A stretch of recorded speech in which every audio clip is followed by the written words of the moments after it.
Hello!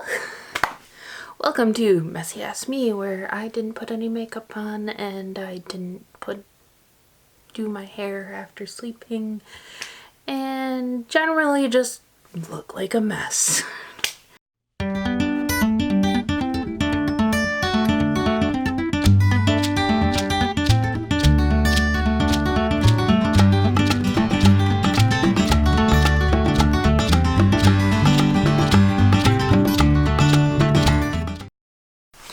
So I wanted to kind of give a brief update. I was like, I'm gonna keep up and like post a lot, and guess what I didn't do?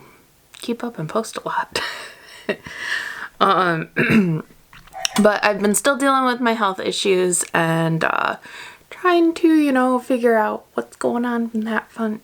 So I am going to be talking about like what's been going on with me, why I haven't really been posting, what's going on in my life, kind of update what's going on. How many times can you say what's going on? So, what's been going on? I've still been having health issues. I've been having a lot of back pain and some joint pain. I think some of it is related to I had gotten a weighted blanket on the advice of one of my doctors saying it would help me sleep better. And while it kind of did, I think because my joints are so loose and because the blanket is so heavy, when I was shifting, it was causing me to hurt myself. It sounds so stupid. I have not been diagnosed with ehlers-danlos or HEDS. I don't think I have like vascular EDS or anything like that, but I've never been tested for it, and I have a lot of the symptoms of it, like the hypermobile joints. So like, let me take off my watch. So one of the signs of EDS, and not the only one, and just because you have hypermobile joints doesn't mean you have EDS, but is hypermobile joints. So apparently like normal people can't touch their thumb to their wrist. I always thought that was a normal thing. Like I never, never even occurred to me that would be, that's weird, but I can do it backwards. So I can touch it the other way. And so I do have really hypermobile joints, and I've had a lot of joint injuries over the years that have caused me issues in my joints, and I just kind of look back and go, well, I do have hypermobile joints. So I started looking at the other criteria. I think it's called a Brighton score. You can tell I'll talk about that in a second. Brighton score. And so it's like the score of like, okay, if you do this, you get points. If this happens with you, you get points. Like it's a whole point system. And if you get so many points, then it's likely you have EDS, HEDS, because the other forms of Ehlers-Danlos are diagnosable through a blood test looking at your genetics. But unfortunately, they haven't developed one for HEDS yet. I've heard that they're working on it, but nothing yet. So when I did this score, it said that I had it. But I'm not a medical professional, and I was definitely going in with a bias that I thought I had it. So I just need to find somebody who knows about EDS and is able to diagnose it. But unfortunately, around me, there's nobody who feels comfortable looking into it, which is annoying. I did go to a rheumatologist and they were like, oh no, we don't diagnose that here. So ideally you would have to go to a geneticist to be diagnosed for this. And so I don't have a geneticist around here. So it's just been difficult. I don't know how else to put it. It's been difficult to try and find somebody that can look into it and figure out definitively if I have it or if I don't. So anyways, long story short is I think I have this, and I know I have hypermobile joints. So irregardless, I know I have joints that tend to move in like non-controlled manners, that, you know, can dislocate easily, that can, you know, get hurt easily. And as a result, I think the weighted blanket was causing issues because I stopped sleeping with it, and while my issues didn't go away, they stopped worsening. So I think it was somewhat related to the weighted blanket. So I have to figure out a way to, like, if I'm going to use it, a way to make it so I can use it safely. Because right now I can't, which is disappointing because weighted blankets are stupid expensive and I bought this thing. But if it's hurting me, I don't want to be using it. So I don't remember how I got, so I've been having lots of like back pain and joint pain, some numbness. And so I have not been moving as much as I should be. Like, I'm making an effort to get up, move, get out of the house, like be active, but I really, really can't work out because my back kills.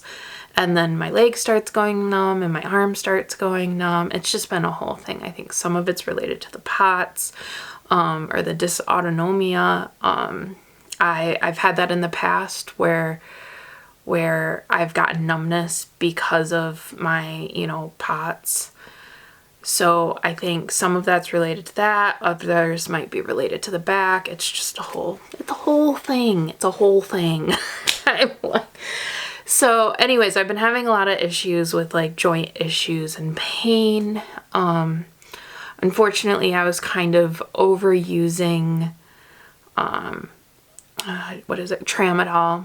I was taking it like twice a day. It's bad. So I was taking it like twice a day to try and combat the pain, and my doctor's like, that's too much. You can't be taking it that often. So I've had to cut back on that, and as a result, like, I can't push through as easily. Yeah, so that sucks. Not sure. I'm starting physical therapy. Unfortunately, they were really busy, so I couldn't get in for like a month. So I'm finally starting it at the end of this month, starting physical therapy, and I'm hoping that will help and that they'll be able to like combat some of my issues. Also, during one of the numbness attacks, I'm pretty sure I sprained my ankle because it feels like my ankle is sprained, and I know I stepped kind of funny a couple of times because I couldn't feel my foot. So that's annoying. but that's fixable. Like, I've dealt with sprains in the past. It's easy, like, just, you know, rice it and we're good. Not literal rice. For those who don't know, rice is rest, ice, compression, and elevation. So I've been working on doing that.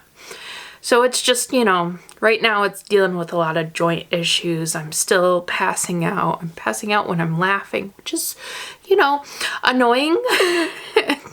Not like little laughs like that. Like when I have a good, you know, belly laugh, I think it's triggering my vagus nerve and I pass out or start to black out.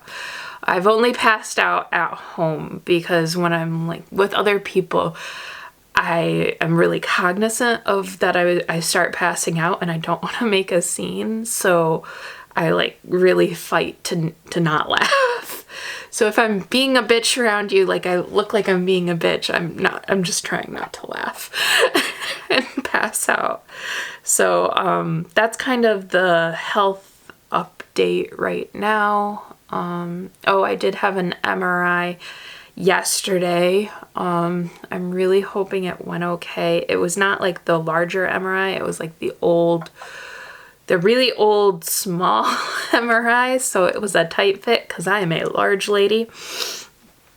And in addition to that, my back was acting up, and so it was really difficult to stay still because my back was hurting so much and then causing like one of my legs to go numb, and it was like a whole thing. And there were technical issues with it. They had problems with their equipment, so then it was like I had to get up and move, and they had to adjust things, which was probably for the best. It did help with the back pain to be able to like get up, move, and then lay back down.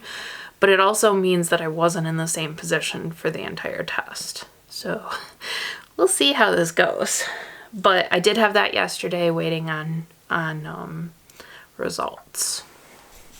Oh, one more thing that I did have come back is my cardiologist was like, we've been working under the assumption that your POTS was caused by your thyroid issues, but it could be caused by something else, and we could have missed it because you had a reasonable explanation.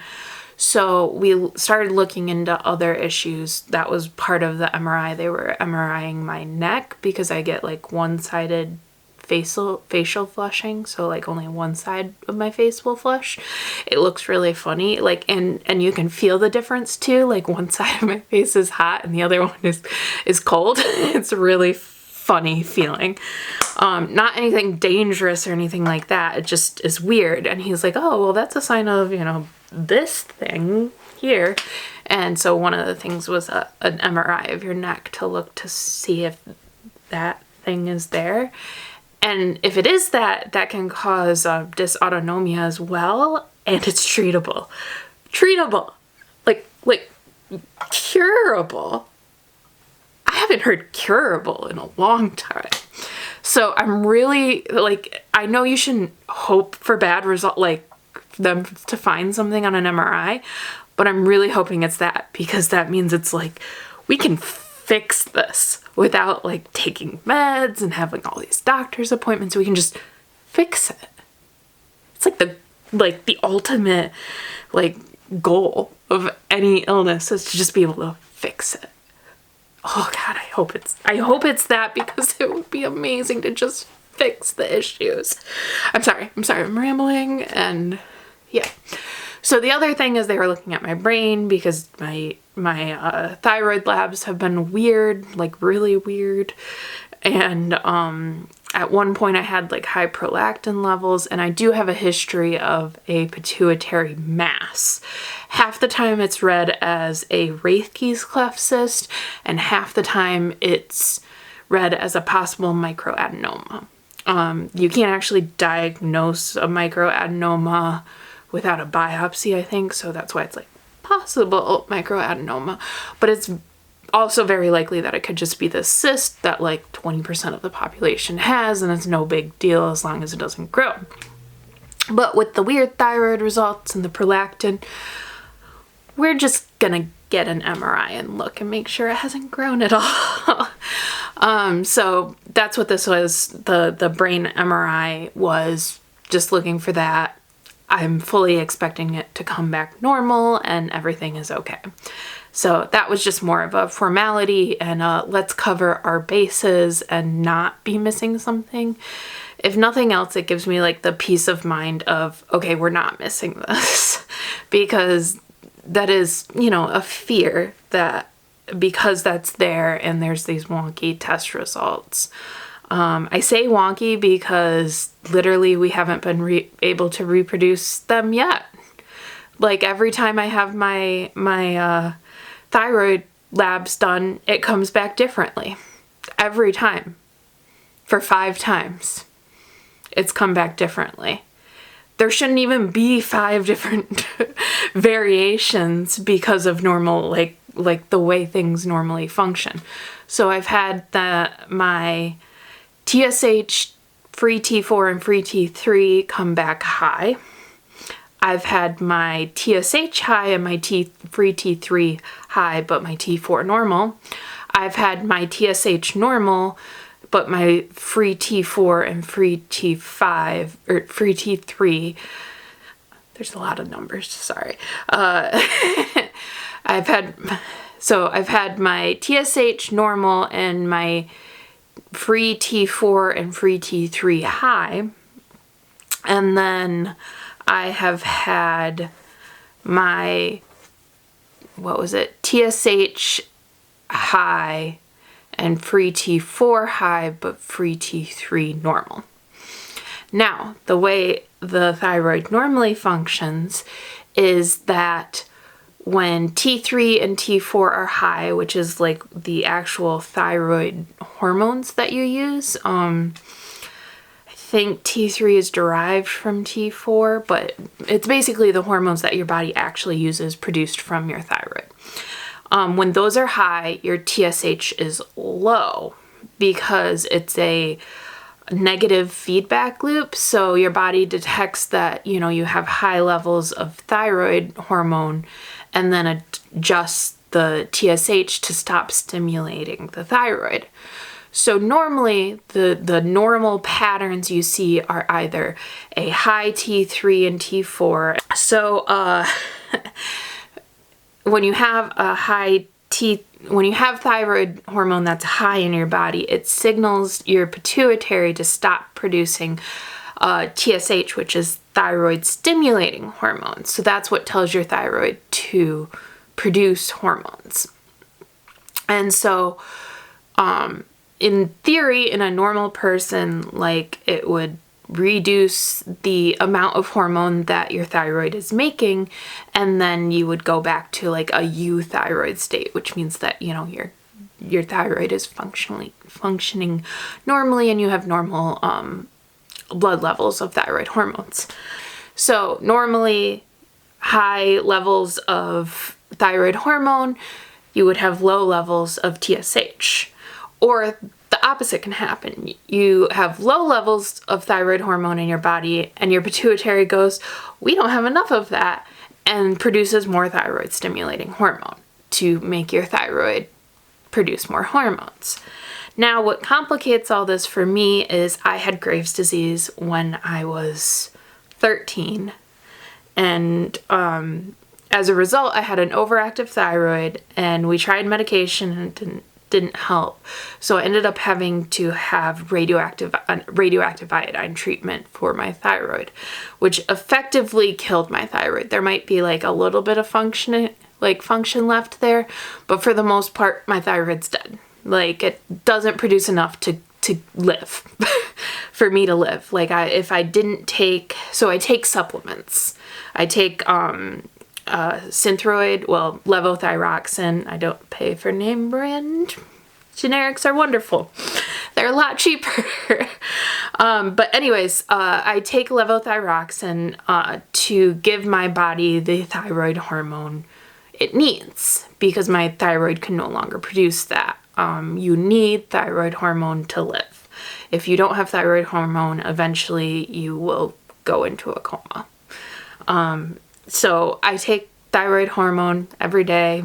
There's a whole way, like, you have to make sure you don't take it around food, because calcium will bind up the thyroid hormone and make it inert. So that's not good. You're taking a medication that isn't useful.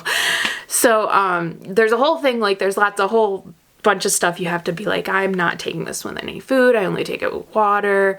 I normally take it with my other medications. I have since switched away from that, thinking that maybe it was causing some of these issues. So I now take my meds earlier, my nighttime meds, and then 2 hours later, I take my thyroid med. And that seems to be working okay. And I'm hoping that's enough time in between to like fix any issues, because if I take it in the morning, I end up not eating, which is a whole nother thing. But anyways, so I take supplements. So in theory, like, for any thyroid level abnormalities, it would just be adjusting the supplements, like for my levothyroxine basically that I take. It would be adjusting that and either adjusting the dose down or up, depending on whether I'm hypo or hyper. But with a high TSH and a high T3, T4, or those variations, it doesn't make any sense because it's based on the test, I'm both hypothyroid and hyperthyroid, because the high TSH is signaling that my body isn't getting enough thyroid hormone. But then when they test the thyroid hormones, it's high. So it's confusing. Now, the last test that I had was the most normal one, which was, well, the most normally abnormal, which was what was it? It was it was high TSH and then normal T3 and T4, which is just subclinical hypothyroidism. If it's that, oh, thank God, it's easily fixable. You just adjust thyroid meds and we're good. But I'm just a little worried that, like, we're not getting an accurate picture because it's been different every time. And we thought maybe it was a lab issue, so we switched labs and then it was different again. And so this latest one was at yet a different lab and it's different again. So I'm hoping that we can get another snapshot of it at this current lab that we're using that has a really good reputation, and that we can, go from there. I remember now, I was going to point out why I have a blue tongue. And it's not outrageously blue right now, but I have been having a lot of nausea, but I have been trying to get away from taking meds unless I absolutely have to, like, actively throwing up, because I just feel like they're messing with things. So one of the things that I found that kind of helped me to not vomit is sucking on hard candy. For some reason, it helps prevent it. I don't know why. It's not like a science-based thing. It's just like I noticed that I threw up, less when I was sucking on hard candy. So that's why I have a blue tongue, is because I've been sucking on Jolly Ranchers, and they turn your tongue fun colors, especially the blue raspberry, which is my favorite. So that's why I have a blue tongue. It's funny. Like, it'll be look like I'm, ate a Smurf at times. And I'll forget that I have this blue tongue, or, there's been times that it's been like green or red or whatever, depending on the flavor that I ate. So I'll talk to someone and they're like, "What's up with your tongue?" I'm like, "Oh, Jolly Ranchers." There's definite judgment there, because they're like, "Why are you sucking on Jolly Ranchers? You're fat." And I'm like, fair enough. So I got to get the sugar-free ones, and I wonder if I can find something that's not a Jolly Rancher, but it kind of has that same taste, that's sugar-free and dye-free, because it would be nice to not have a blue tongue. Last thing that I wanted to update is, I don't know how many people out there saw the Last Week Tonight episode on medical bias, and there are things that I wholeheartedly agree on that episode, and it was very well researched, but there are things that I didn't necessarily agree. So I think some of the facts that were presented were kind of in a skewed format, but I definitely think there's medical bias, and not just on gender and race. Like, I think those are biases, definitely economic biases. I think people who are in a lower economic status, even if they have access to the medical community, have like Medicare, Medicaid, and the places around them take that, which many don't, even if that happens, there's like this bias against those people that, oh, they're going to go and sell these medications, or, oh, they're going to, do this. And it's not completely unfounded. Like, there's people who do that, but there's people who are not in that socioeconomic class that also do that. So I think there's other biases like that. I've definitely, like, as an obese person, in the past, I've been told that losing weight will, fix my issues when they weren't causing it in the first place. I feel like the most telling example is I broke my ankle at one point and nobody believed me. Nobody would even run an x-ray. They said an x-ray wasn't warranted. It was a sprain, and losing weight would help me. That I should go and I should get out and run and just tape up my ankle when I do it. And I ran on an ankle for months that was broken. And it was incredibly frustrating because I wasn't being believed that my ankle had issues, that it was really, really, it hurt a lot. I would do something physical and I couldn't put weight on it after. It was a whole thing, and nobody believed me. And it was because my weight was working against me. And while weight can definitely cause joint issues, and I definitely think it's contributed to my joint issues, in this case, I had an instant where I tripped over a box. I was moving. I tripped over a box and broke my ankle, but I didn't want to go to the ER because it wasn't like, one, I had just started a new job. I didn't want to, call in and be like, I can't go. I gotta go to the ER. I think I broke my ankle, And it wasn't like I was dying. It wasn't like I was gonna die of this. So I just, at first I thought it was a sprain. And then when it wasn't getting better, when the typical sprain, stuff didn't help it, that's when I made my doctor's appointment. And she was like, it's just a sprain. It wasn't. And a simple, very cheap test would have shown that I broke it, but I wasn't believed that it could be broken. It was just, it's one of those things that obesity, well, it does bring a whole host of issues, and the fact that obesity does cause these issues prevents being believed that other things could be causing these issues as well. So I think medicine is very complex, and so biases are going to happen even in science-based medicine,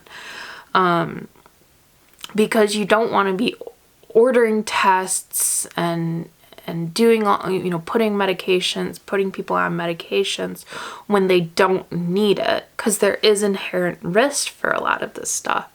But at the same time, those biases then can cause you to miss things. So it's a complicated issue. I feel like I shouldn't say the most. The thing that caught my attention in the John Oliver one, where the Last Week Tonight with John Oliver, that they were talking about racial stereotypes, and that med students were making mistakes on like what they thought about African American people. But one, they rephrased how the question was asked, which totally changed the question. And from a layperson, you wouldn't realize that because you don't have that basis of understanding. But basically, there was a list of questions that med students were asked, and they were asked to rate how true to how false they were. And then there were true things on that list. And so one of the things that is, I feel like, fairly well known, but people a lot of times point to it as like misinformation when it's been proven scientifically, is that African American people are more, especially African American males, are more likely to have more dense bones. It's just a biological fact. Does that mean every African American person has more dense bones? No, but they're more prone to more dense bones. How about that? So you're going to be less likely to be looking for things such as osteoporosis because their bones are more dense. Now that also led to things that aren't true. That's like African American people can't swim because their bones are more dense. Well, that's not true. It's not remotely true. But there are differences between sexes, differences between races. Like, basically people developed in different, like, your background is different than somebody else's, and so natural selection is real, and nature selected for those traits that were important in that area. I mean, that's why northern people have lighter skin. Like, people who were Norway, Sweden, Greenland, Iceland, that kind of stuff, have fairer skin in general because there was less sunlight.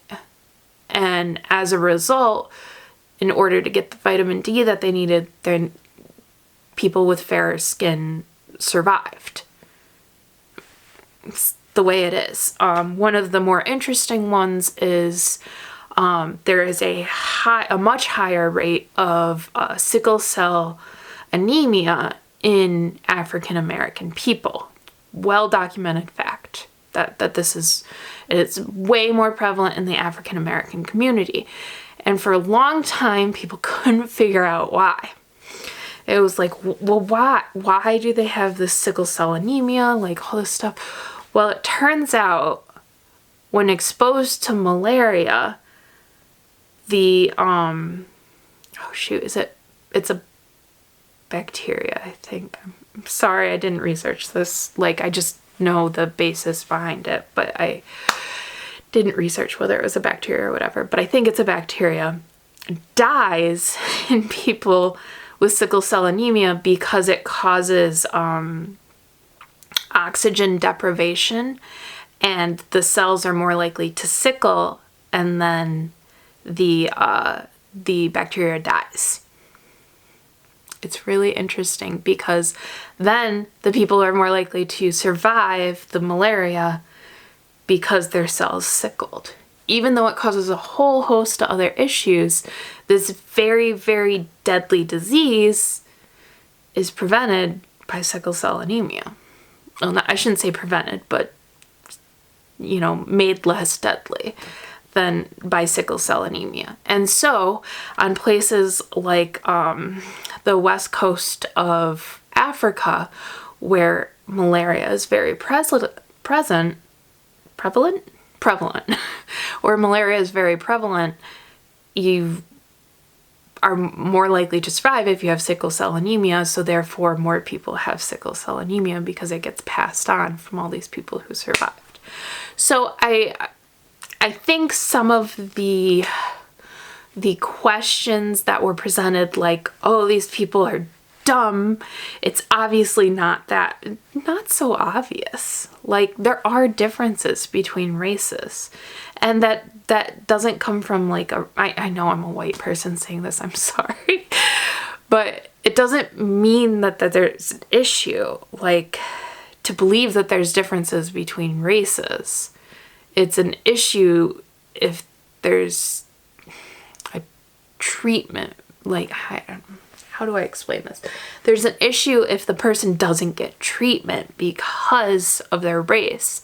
But that doesn't mean that the belief behind why they aren't getting treatment is racist. That was not phrased well, but I hope that makes sense. There are differences. There's differences between Asian people and white people and black people and, Latina people, Latin people. There's difference between Spanish people and Mexican people. Just because they're both Latin doesn't mean that they have the same biological problems, because the diverging, like how long ago those two cultures diverged. it would be like going to another country and expecting them to have the exact same problems as your country. Different things affect people differently.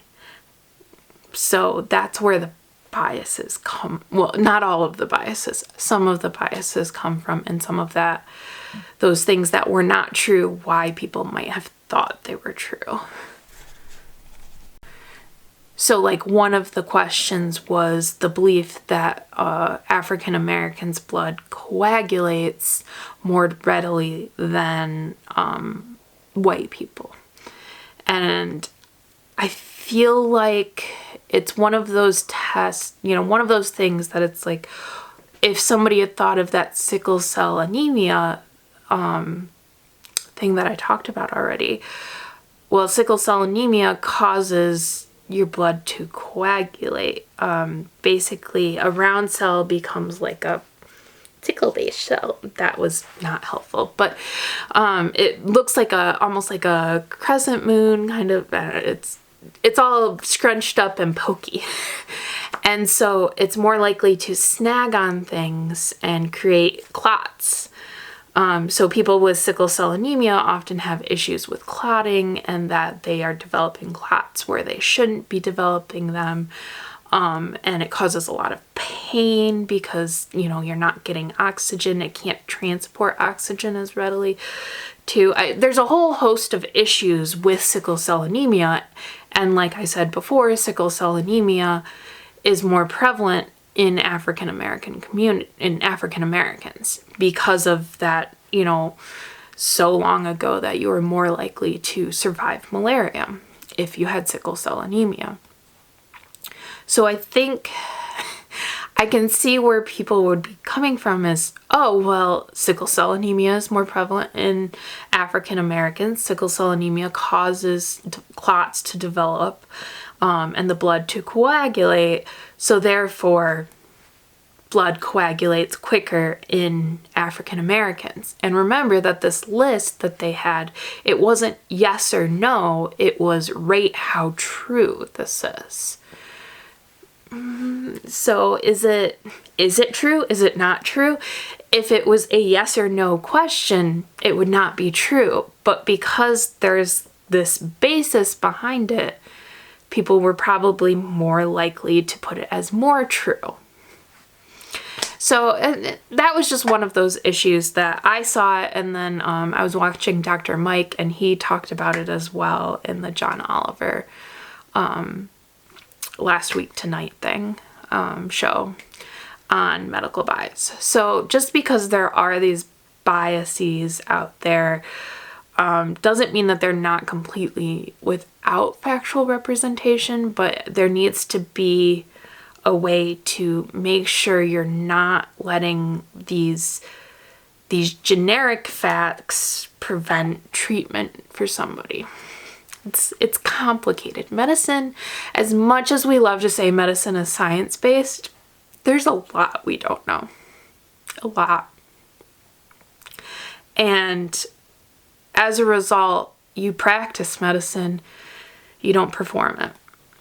You are going to make mistakes. And I hate to say that, but it's the way it is.